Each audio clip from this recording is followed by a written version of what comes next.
Anchors up, sails at full. Welcome to the Sloopcast, a very special edition of the Sloopcast. How are you doing today, Kyle? Doing pretty good, Jared. Doing pretty good. How are you doing today? You know, doing good. We're here. We made it. How many Know Your Enemies have we done for a national championship game? Is it just, it's just the one in 2020, right? One. It was just the one. This is number 2. No, the Georgia game, despite being the de facto national championship game.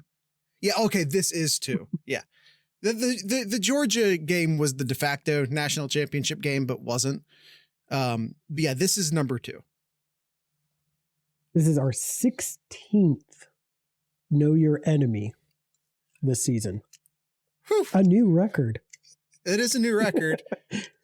New tradition, good tradition. Yeah. Marathon these days. I know. Won't someone please think of the podcasters? Won't someone please think of the podcasters with all of these extra games? I am so burnt out right now, you guys. Come on. A record that will probably stand until they make this a 14-team playoff. No, Ohio State could play one more game. No, actually, no. No, because you... Yeah. Yes, you're right. Because you'd get... Right. Well, I mean, you could lose it. You would get the bye. So. You get the bye if you won. This would be the most. Kyle, you only get the bye if you win.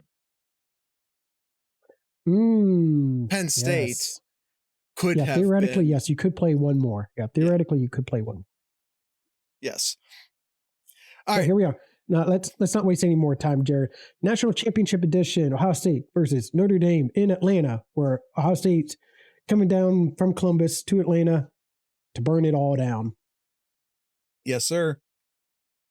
Yes, sir. You ready? You just want to jump right in? Shout out to Sherman. Yeah, shout out to Sherman. Yes. All right. A lot of names. A lot of people are going to know about Notre Dame here. Ohio State did not play them this year in the regular season, but play them the previous 2 years. So might as well just keep this a yearly reoccurring thing then, right? Sure. Just to piss off Michigan, if nothing else. Just to steal what was once their yearly rival. How do you think Michigan fans feel about this game? Like, who would they root for? Oh,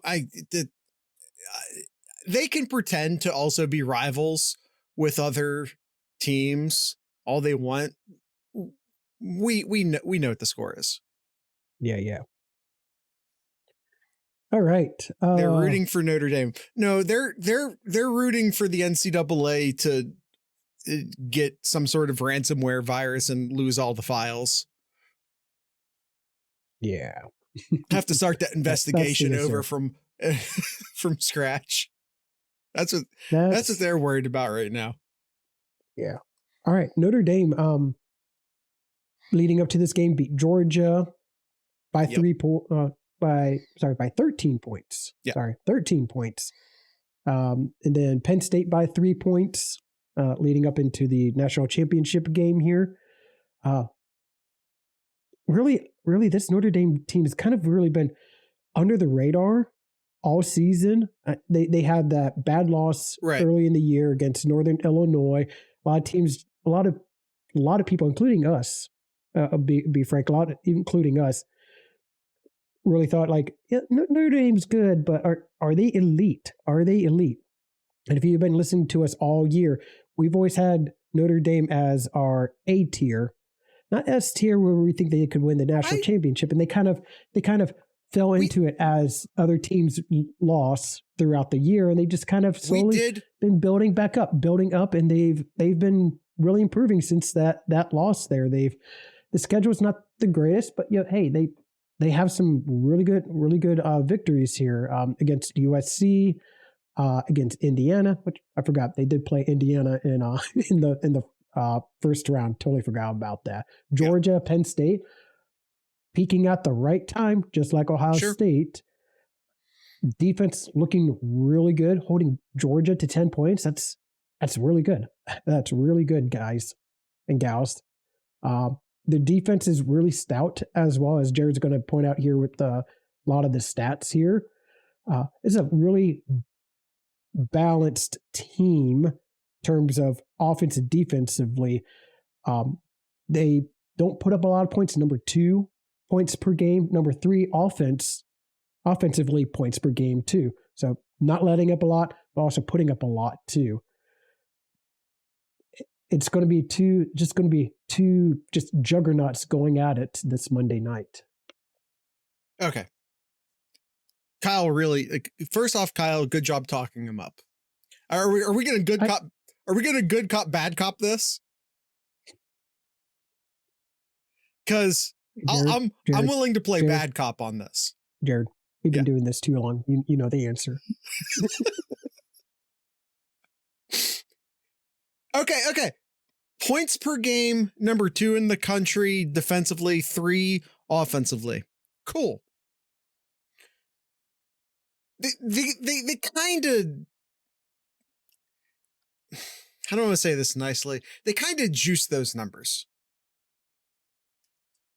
Numbers going 66-7 against Purdue. Juice those numbers a bit, scoring 49 on Army. Juice those numbers a bit, scoring 52 on Florida State. And in case you were super busy this fall and don't know this, Florida State was horrendous this year. 51 points against Navy, 31 against Georgia Tech, 49 against Stanford. Their offense looks really impressive until you look closer. Sure. Until you look a bit closer, because against Texas A&M, they scored 23.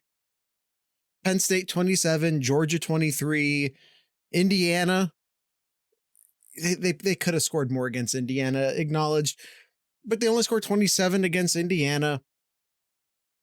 Against their best opponents this year, they didn't break 30. So again, excuse me, I look at these offensive numbers, which again, number 3 in the country points per game, number 18 in the country yards per play, number 3 in the country yards per rush. Those all look really impressive until you look a bit closer. And by the way, yards per pass, 78th. That's the lowest number. I went back and checked. That's the lowest number we've seen from one of our primary categories against any of our opponents so far this playoff. This is the biggest weakness on paper. This is the biggest weakness we've seen all playoff in our opponents. This yards per pass number is horrendous. Now, very bad. Now, defensively, yards per pass, number 2 in the country, which is impressive. Defensively. That being said, Texas was number 1. So we've seen this before. Ohio State has seen this before.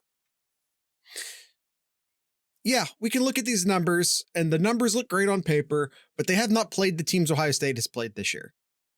They have not played the teams that Tennessee, Oregon, or Texas have played this year. Relatively speaking, they've had a much easier path than anyone would have had either Ohio State or the teams Ohio State have taken out. They've had a much easier path than anyone else. Again, among Ohio State and the teams Ohio State has played. This was a very lopsided bracket, in my opinion. The winner was always going to come out of the Ohio State / Texas / Oregon side of the bracket. Does that mean Notre Dame has no chance in winning this game? Of course not. Any given Monday in this case. any given Monday, Notre Dame can win this football game, but they probably won't. I mean, you got two, just two rocks, just two solid objects, just going at it. You mentioned that defensively, Notre Dame, Notre Dame offensively, number 3 in the country, rushing the ball, 5.9 yards per carry. Crazy. That's a really, really good number. But they're going against Ohio State, one of the best. I don't know what their stats are right offhand. I don't know if you have it, Jared, but one of the best defensive yards per rush as well too. But if I'm going against top opponents here, especially looking at the last 2 weeks here, Jared, I think really favors Ohio State here, especially when did you want defensive numbers for Ohio State? Is that what you wanted? Yeah, especially when they held points per game. Points per game, number 1 in the country. Yards per game, number 1 in the country. Yards per play, rushing. Number 1 in the country. Red zone scoring percentage, number 1 in the country. Yards per rush, number 2 in the country. Yards per pass, number 7 in the country. Can you imagine only being number 7 in one of those categories? It almost sounds bad after just getting all that off. The last 2 games, Jared. The last 2 games. Again, Notre Dame 5.9. Let's just round up 6 yards per carry for Notre Dame. Ohio State, the last 2 games, they've let up 0.6 yards per game, 0.6 yards per carry in the last 2 games. Zero. Kyle, is that good? Yeah, that's really good. Under a yard per carry. Well, and that's going to be the big challenge in this football game, because Notre Dame's not going to throw the ball against Ohio State. Notre Dame's going to have to win this through defense and running the ball. Kyle, is that sack adjusted? He asks. That's the final stat numbers for the games. Oh, yes. So it's not sack adjusted. Oh yeah. Sorry, thank you. Yes. It would take me a little bit to pull that up, but just want to grab. There were some good comments in the chat. I want to grab real quick. Okay. Austin says Leonard is above average runner of the football. Totally agree. Riley Leonard has 16 rushing touchdowns on the year, 866 yards rushing, which is significant from a quarterback, and a 5.2 yard average. And again, that's not sack adjusted. Those are raw numbers. And he has lost 92 yards on the year. 92 yards on the year via sacks. So if someone out there wants to do the math, knock yourself out. Yeah, he ran 80 yards against Georgia. One of those being a sack somewhere in there. So over 80, he ran over 80 yards in 13 rushing attempts against Georgia. Now Austin, Penn State, I still want to grab some of there were some good comments in the chat. I still want to grab. Austin says there's an argument to be made that they are the worst team Ohio State has played in the playoffs. They're at least second. Before the playoff, at the end of the regular season, I would not have agreed that was an argument that you could have made. However, Notre Dame has got some serious injuries going since the end of the regular season. I mean, they lost. I mean, they lost Benjamin Morrison a while ago. That was back in October, I think. But the best cornerback on their team. But again, that was back in October. They lost in what I think was the last game of the regular season. I think is the last game Riley Mills played in. He's their their top pass rusher, he's not playing in this game.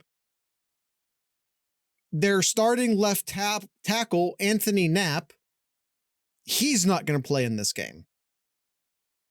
Expected to play, but not healthy, right guard Rocco Spindler. Jeremiah Love and Bo Collins are both on the injury report too, but I don't think that's... No offense to Bo Collins, but I don't think it matters if he plays or not. And I'm sure Jeremiah Love is fine. If Jeremiah Love goes out in this game, that's night for Notre Dame. Say your prayers, because it's over at that point. Was that intentional? I'll let you decide. Jared, they can't win it. It will take Ohio State losing it. I agree. Yeah, it's Notre Dame should not win this football game. Straight up, Notre Dame should not win this football game. That again does not mean that it's impossible. Notre Dame can win this football game, but Ohio State should win it. Ohio State should win this game. Ohio State just has to contain the run. Straight up, that's it. Riley Leonard's not going to beat Ohio State through the air. It's not happening. Look at the wide receiver core for Notre Dame right now. And I'm not saying it's on the wide receiving core. I think it's as much a Riley Leonard thing as it is a wide receiving core thing. But quite frankly, whatever combination of things you want to talk about, the passing game's not getting it done.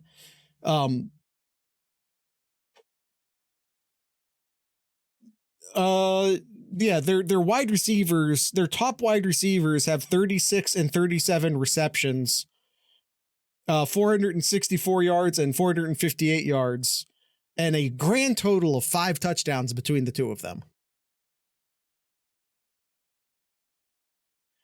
If you throw in their pass receiving tight end, or their top pass receiving tight end, Mitchell Evans, 39 receptions, 369 yards, under 10-yard average, 3 touchdowns on the year. Their 3 top pass catchers on the team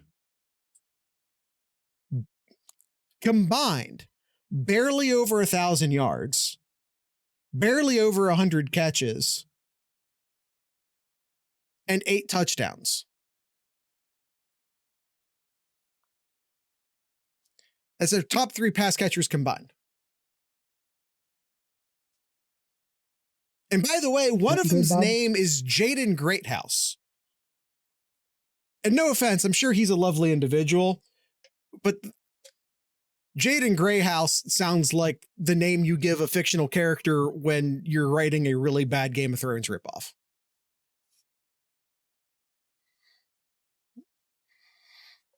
How you literally going to have the name Greathouse?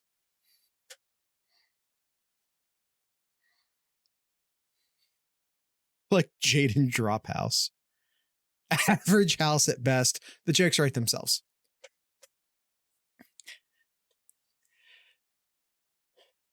Kyle.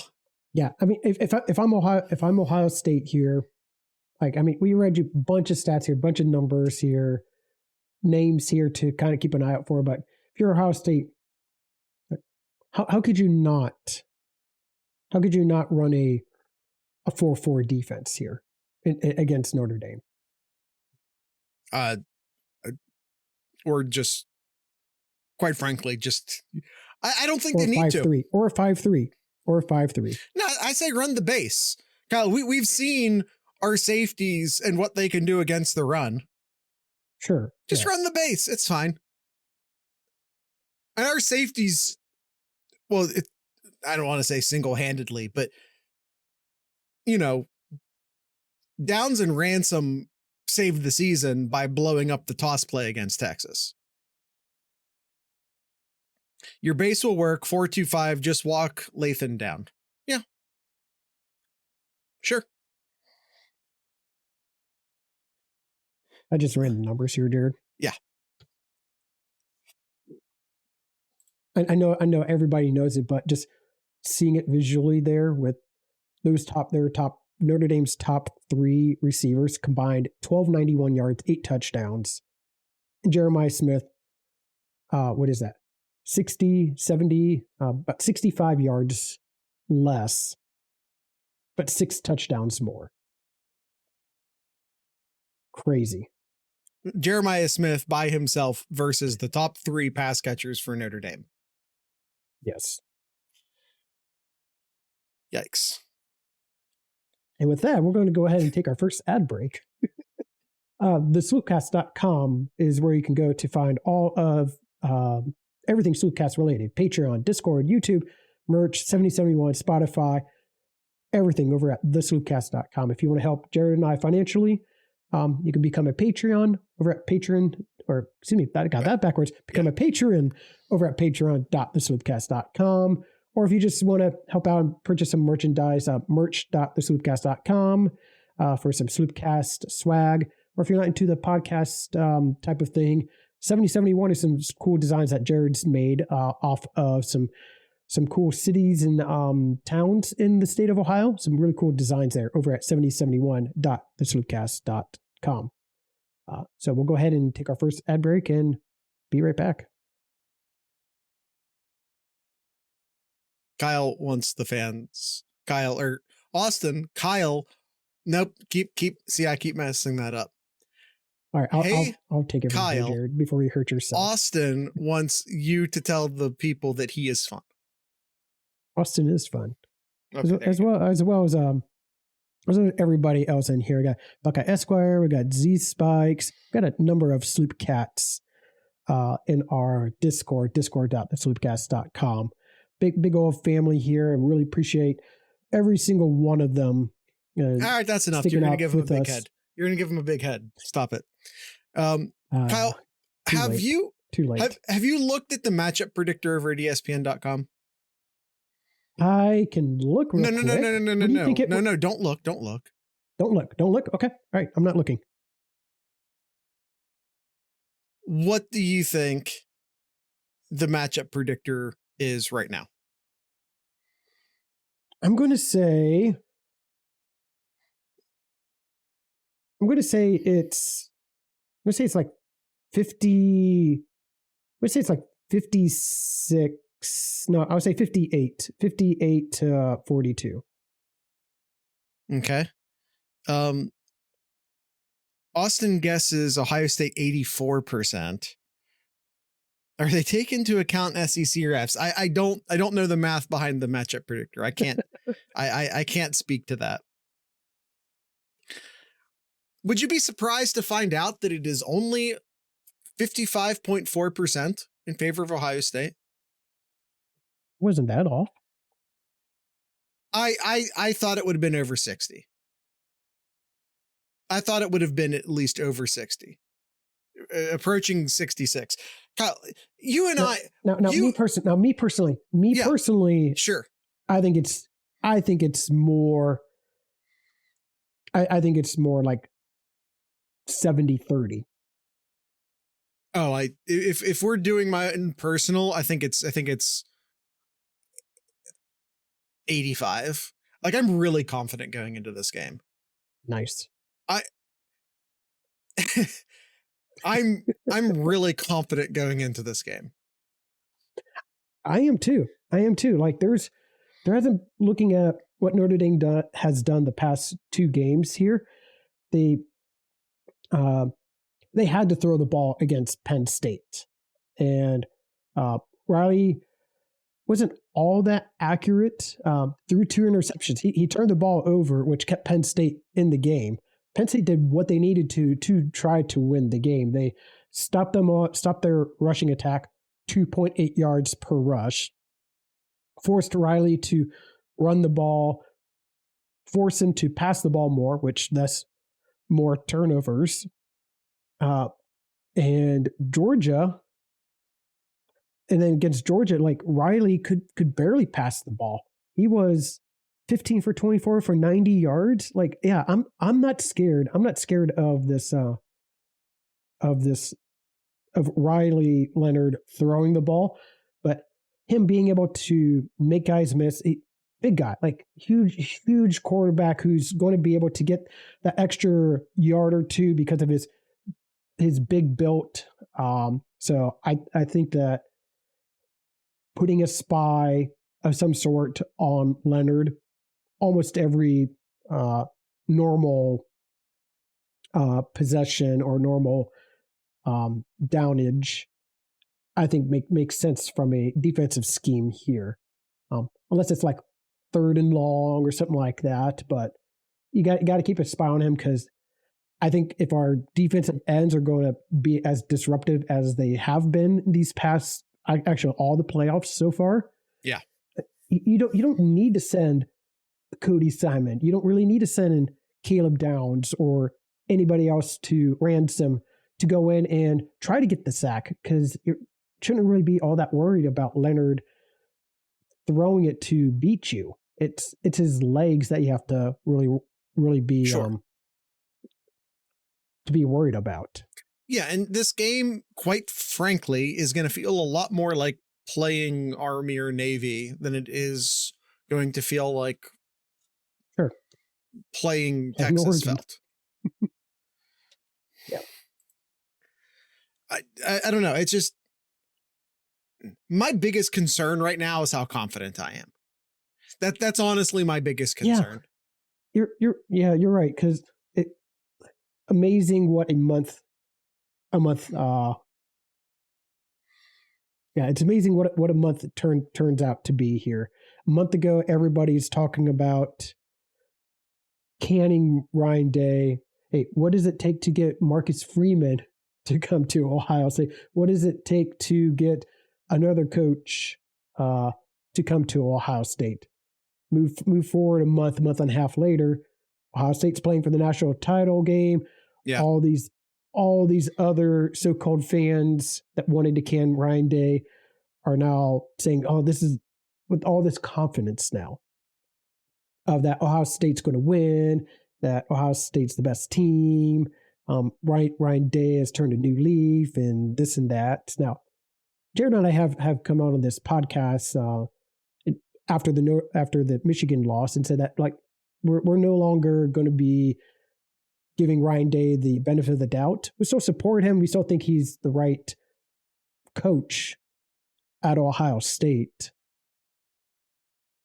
But yeah, never wanted him fired, but no more excuses, no more leeway that have given him since he's been at Ohio State. But yeah, but if he wins Monday, man, I think if Ohio State wins Monday, he pretty much solidifies his stay. Well, I guess I shouldn't say solidified. I shouldn't say solidified, but you win a national title. But what if, Jared, you continue to lose to your rival every year, though? That's the only thing in the back of my mind. That's an off-season conversation. That's not a know your enemy conversation. Yeah. Mm-hmm. But yeah,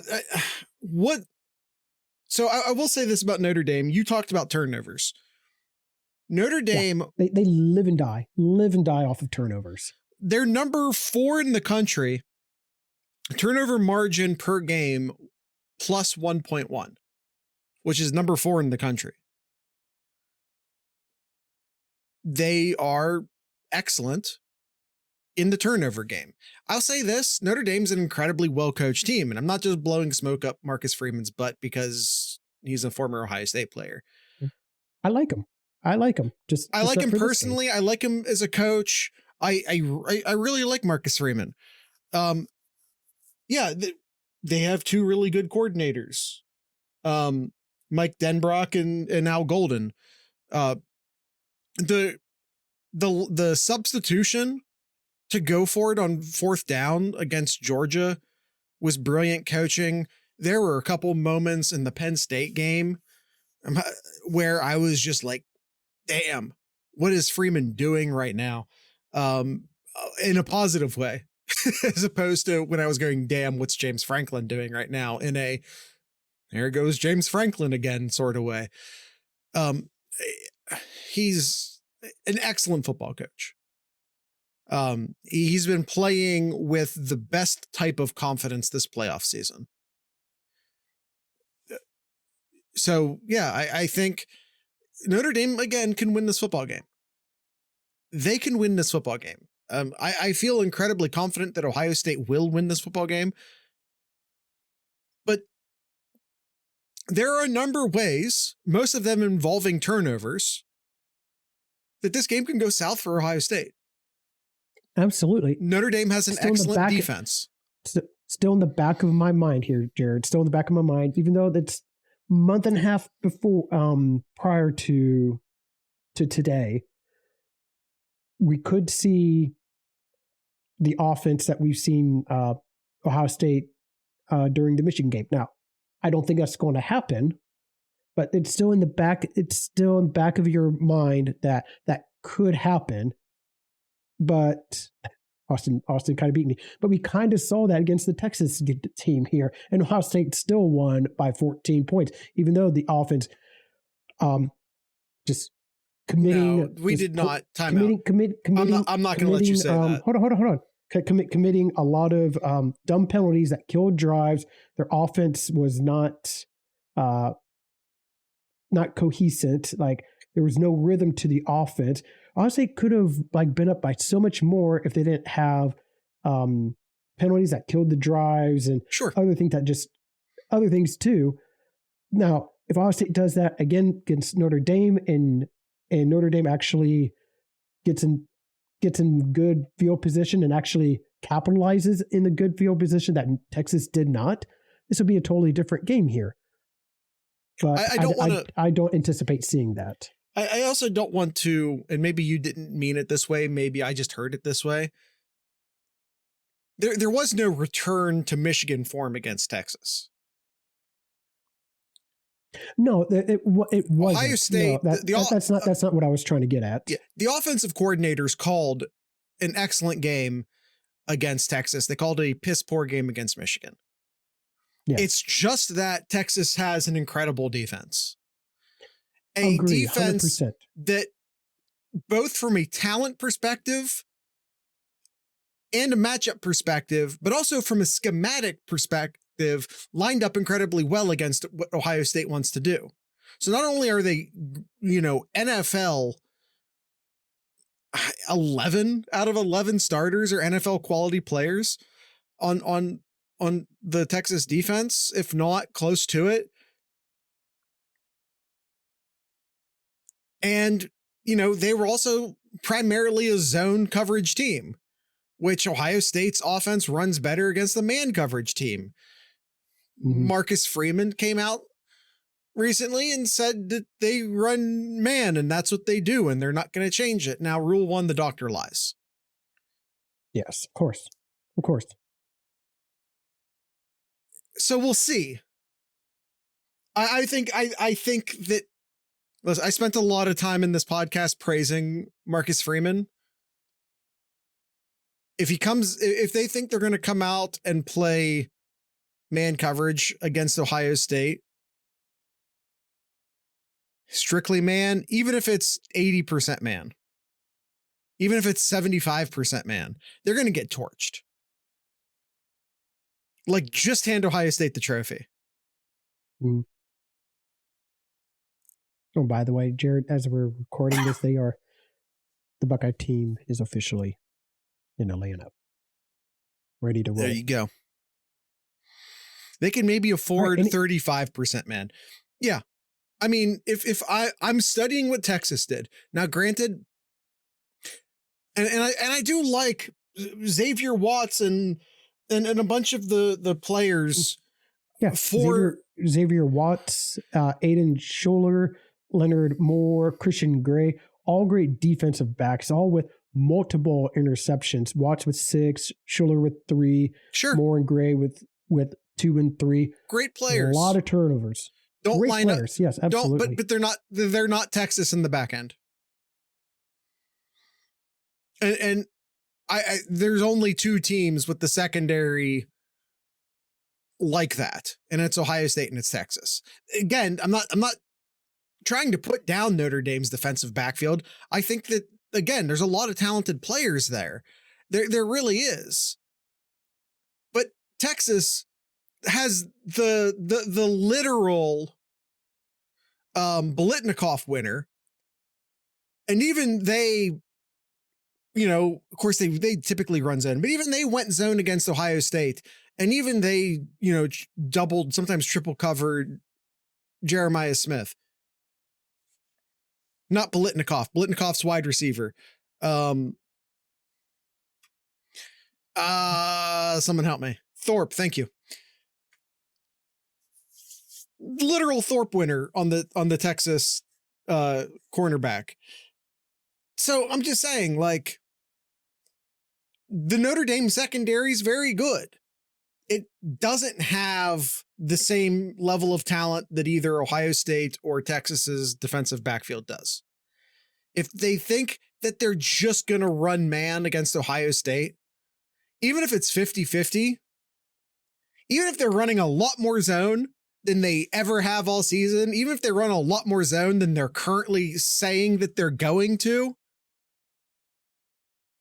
even if it's 50-50, which would be a ton of zone for Notre Dame, they're going to get toasted. Yep, absolutely. And I'll say that I said this against Texas, and I'll say it again now. Of course, with Texas, I said, get me to 22 and I'll feel good. Ohio State gets 20 or more, this game's over. Only, I know I've said this a bunch of times, maybe there's some Notre Dame fans watching, listening for the first time right now. Only one team has scored over 20 points against Ohio State this year. That was Oregon, and they did it twice. How many teams have scored more than 20 against Notre Dame? We got USC. Texas is not USC. going to. Texas didn't do it. Oregon obviously did. Tennessee didn't do it. Notre Dame's not going to score more than 20 points against Ohio State this week, this Monday. They aren't going to do it. To be straight fair, up, not going to happen. Notre Dame has only done it 3 times. Let up more than 20 points. Okay. One of those teams was Louisville. Another one was horrible USC. And another one was Penn State. Yep. Unless it's special teams and or defensive scores. That might get them to 21. Yes. Honestly, if the game started with a kickoff return to the end zone for Notre Dame, if that's how the game started, I wouldn't budge off of my Notre Dame won't score 20 points in this game. I will spot them 7. They aren't going to score more than 20 points against Ohio State this game. And that's me spotting them 7 on the opening kickoff. They aren't going to do it. All right, we're going to go ahead and take our second ad break here, and we're going to go ahead and do our predictions here. So again, we are the Buckeye Sloopcast. You can find us over at thesloopcast.com. All the links at that website, Discord, YouTube, all the others I mentioned at the first break here. I won't bore everybody else here. So again, thesloopcast.com for all those links. So we'll be right back and get right into our predictions. Okay, Kyle. We've got to know our enemy. That much is done. Now it's time to get into our predictions. You want to start or should I start? I'll let you start, Jared. Ohio State player to watch.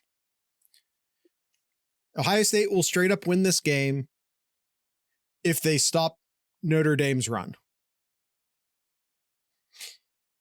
Even if, not even stop, if they hold them to 3-ish yards per carry, that's it. That's the end of the game. I see a lot of love for Cody Simon in the chat right now. I'm going Tyleik Williams. I think that's where the run defense starts. The interior, I know Ty Hamilton, you can just as just as easily throw in there. We'll see Caden McDonald, I'm sure, sub his way in as well. But yeah, I'm going Tyleek Williams. Mm-hmm. I know there was a lot of love for Jackson and others of saying that Ohio State's most underappreciated player in this playoffs here. Honestly, like the interior defensive line hasn't really gotten enough love for Agreed. what they've done for. I think I posted it. Where did it go here?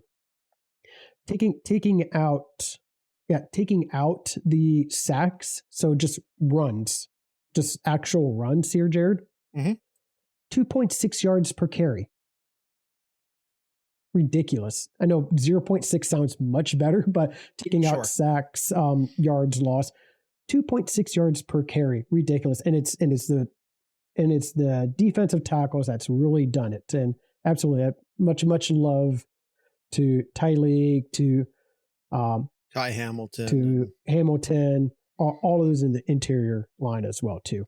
But I'm going to go with what the chat has said here. Cody Simon. Sure. I think Cody Simon being able to be that player that he has been all postseason here, just being that second tier to get the running backs. In this case, yeah, the running back as well, but also to the quarterback too. You're going to see design runs. You're going to see the running back as that extra blocker. It is going to be Cody Simon to help plug that up, help slow that down to stop them in their tracks there. So I'm going to go with the captain, the Blocko, Cody Simon. All right, Kyle. Who do you have as the enemy player to watch? I got to go with Leonard. It's Leonard here. The team's going to has to score points. They have to score more than 20 points in order to beat Ohio State here. Not going to do it. And it's going to be on the shoulders of Leonard. Leonard is going to have to be able to throw the ball. He's going to have to be able to make guys miss, to be able to get those extra yards, to get the first downs. It's Riley Leonard. I mean, yeah. Leonard is going to go full save us JT Barrett this game. Yeah, Spikes and Austin in the chat said Leonard at the same time. You said Leonard. I'm not going to deny that that's the correct answer. It is. I just, figured that's what everyone was going to say. So I picked someone different. I'm going with Jack Kaiser, the middle linebacker, or just the linebacker for Notre Dame. If Notre Dame wants to win this football game, they will need to hold Ohio State. Well, they have, LOL, Jared thinks Notre Dame defense is going to matter. That's cute. It has to matter. It has to matter. If Notre Dame's defense doesn't matter in this game, it's over. If this turns into a shootout, this game is over. That's the point. The point is that it has to. That's why I have Kaiser as the player to watch. If Ohio State scores 21 points in their first 3 possessions, the game's over. The game is straight up over. If they do what they did to Tennessee and to Oregon, this game is over immediately. Riley Leonard is not going to be able to lead Notre Dame back off of his arm. It's not going to happen. Notre Dame is not built to come back from behind. They just aren't. And Ohio State is specifically built to prevent teams from coming back from behind. It's what Ohio State is built to do. They're a run-stopping, pass-blitzing defense. Ohio State hasn't trailed all playoff. Yep.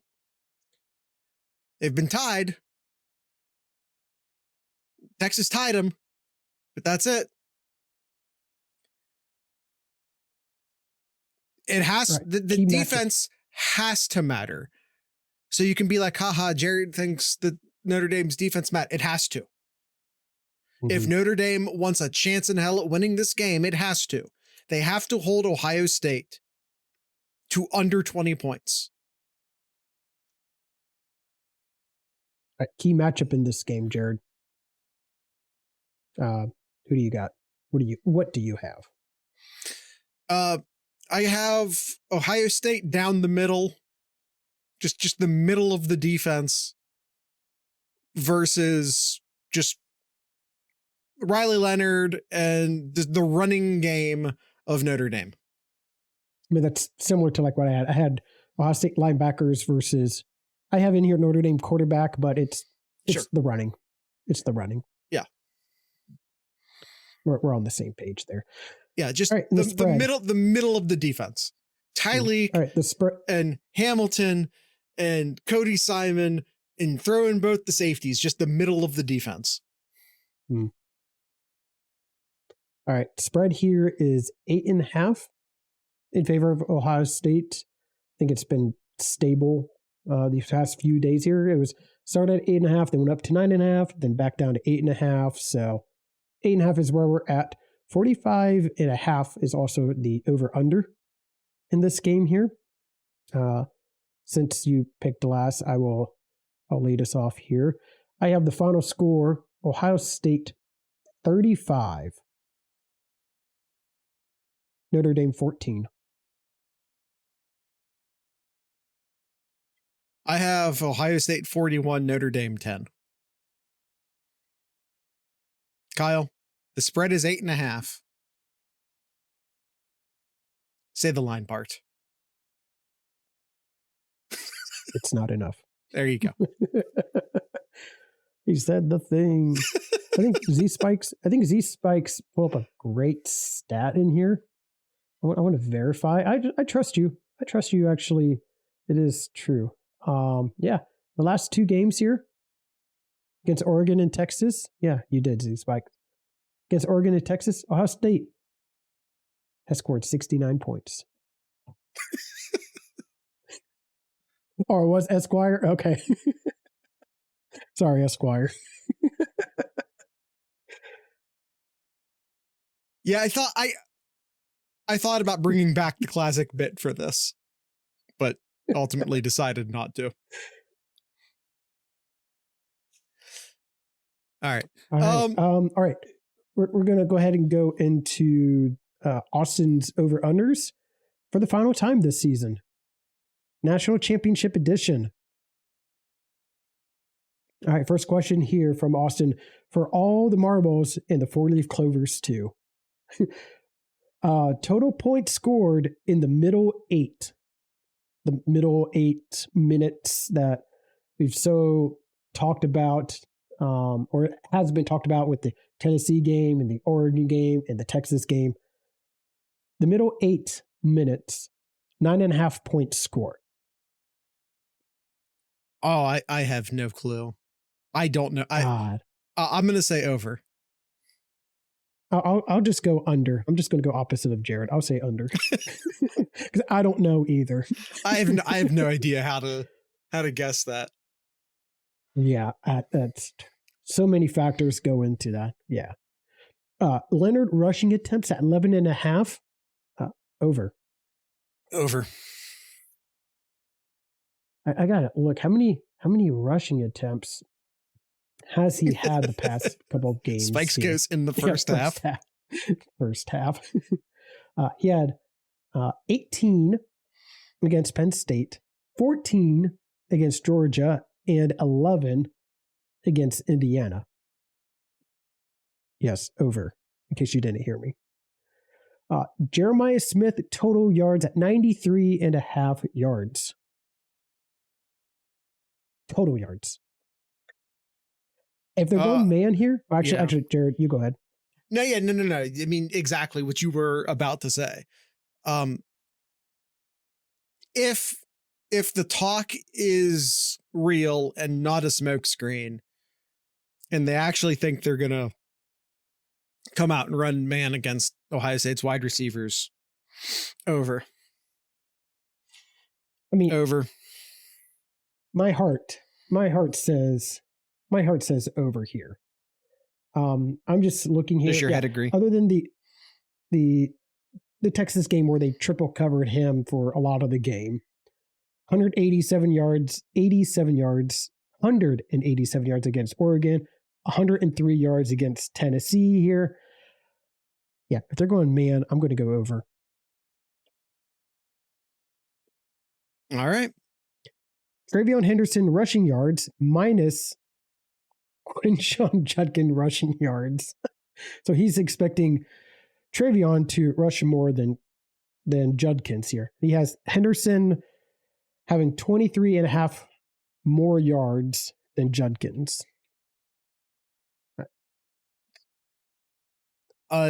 Such a weird. Where are you pulling these from? I know I know from you, but which end? Yeah, that's what I was asking. I'm gonna go over.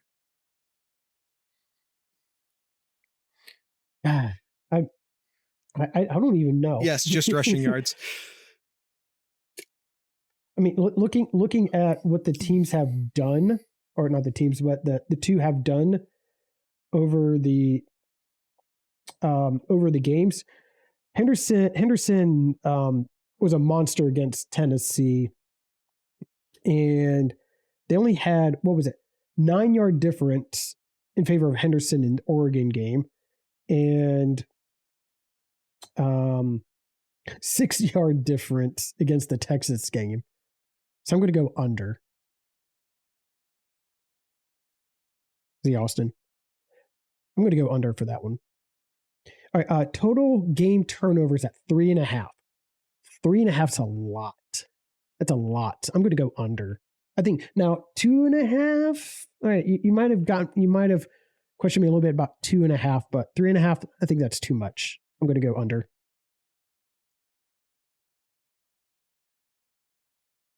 You know, there's two scenarios in which this happens. One's very bad for Ohio State. One is very good for Ohio State because, as I believe it was Spikes, I'm gonna just, because I don't want to mess it up. I don't want to be the second host to mess this up. But I believe it was Spikes that said if Ohio State, I was saying if Ohio State gets up, it's over. And I said, Leonard's not gonna come back with, he's not gonna lead Notre Dame back with his arm. And Spikes goes, if he does, there's going to be a ton of interceptions. If he even tries. So, I mean, that's the other side where this could happen. I'm going to say under. I'm going to play these are two very good coach teams line and say under. All right. Ibuka and Tate catches at 10.5. That would have been an over for the Texas game. That would have been under for Oregon and under for Tennessee. So I'm going to go under. If they're playing man to man here, we're going to see Jeremiah get the ball more here, which means less touches for Tate and less touches for Ibuka as well too. So I'm going to go under. Yeah, I think Ibuka gets Ibuka's. I think it's Tate that'll see a reduced load. So I agree. I'm going to go under. All right. Ohio State tackle for losses in this game. Oh, that's a good stat here. 9. He has here 9.5 is the number. Ohio State had 9 against Texas, 13, which is a ridiculous number, against Oregon, and 6 against Tennessee. If this is over, Ohio State wins. If they get 10 or more tackle for losses in this game, Ohio State wins. No question in my mind. But I'm just gonna go under. I just have a hard time seeing this. Now, if it happens, I'm ecstatic here, but I'm gonna go under. No, I agree. If this hits over, Ohio State wins. Mm-hmm. With Notre Dame missing their left tackle and, their best interior offensive lineman apparently is going to play, but is still, not 100%. And with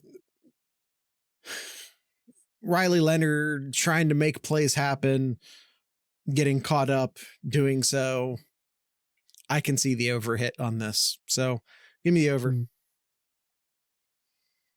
Hit the over? All right. Number of hits from Ohio State defenders where I'm like, oh, damn, he might be dead. That looked like it hurt. At 2.5. Now, Ohio State has had 2. Ohio State has had about 2 every game against Tennessee, Oregon, Texas. It seems like there was more than that. I would say there's been more than 2 per game. I mean, Nico lost 2 helmets against Ohio State. Yes. For God's sakes. Ransom could hit the over on this by himself. Yeah, I'm going to go over as well. I'm going over. And the bonus. Honestly, the stat is dependent upon how good of a mood Austin is in more than anything else, if we're being honest. All right. And the last one, Jared. Trophies raised by Ryan Day at the end of the game. Yeah. At 0.5. Over. And we all have over as well. And that is Know Your Enemy, the National Championship Edition against Notre Dame. Woo! What a season. I obviously we'll so the game's Monday night. We'll record Tuesday night, have an episode out for everybody. Wednesday, Thursday, we'll see how that plays out. But the following week, I'm really intrigued in reviewing the year as a whole. Just a recap of the year, see where we're at and the ups and downs. It's such a great year overall. I mean, obviously we're sitting here. We're here sitting here at the talking about the national championship game here.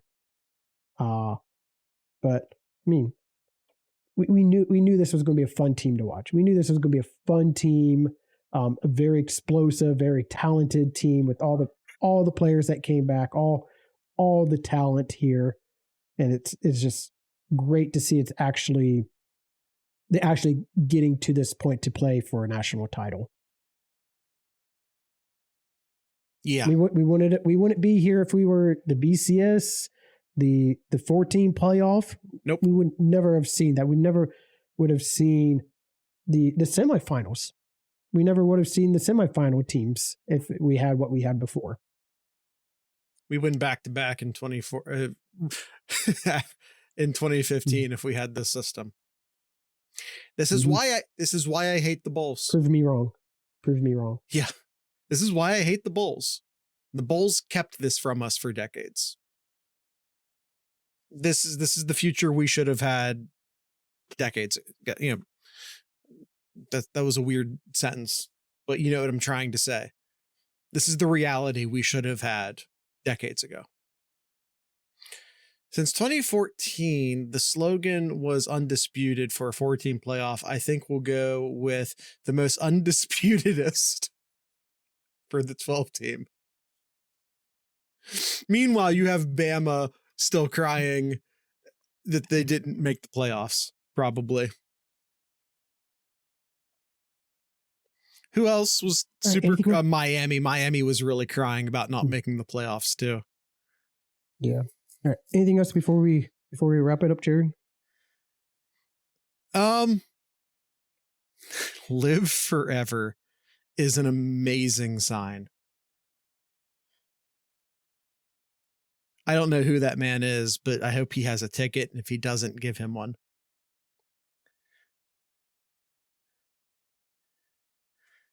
The sip too. I refuse to acknowledge Ole Miss as quote unquote the sip. Not unless we're doing it ironically. If we're doing it ironically, then let's go. Yeah. Yep. I know you are, Spikes. The problem is all the people that aren't you. Like the people who paint the end zones and make merchandise for Ole Miss. Who the hell approved the sip? Good Lord. All right, that's it. That's the end of the episode. That is the end of the episode. Tonight's ending music will be brought to you by Kyle. Pick heads or tails. We're going to go with tails because we're going to kick their tails. How about that? Good for me. Two Cow Garage. The name of this band is Two Cow Garage, a folk punk grouping out of the Columbus area. So with all that being said, I'd like to encourage everyone to drink local beer, listen to local music, and of course, support your local podcasters. Once again, this is Two Cow Garage.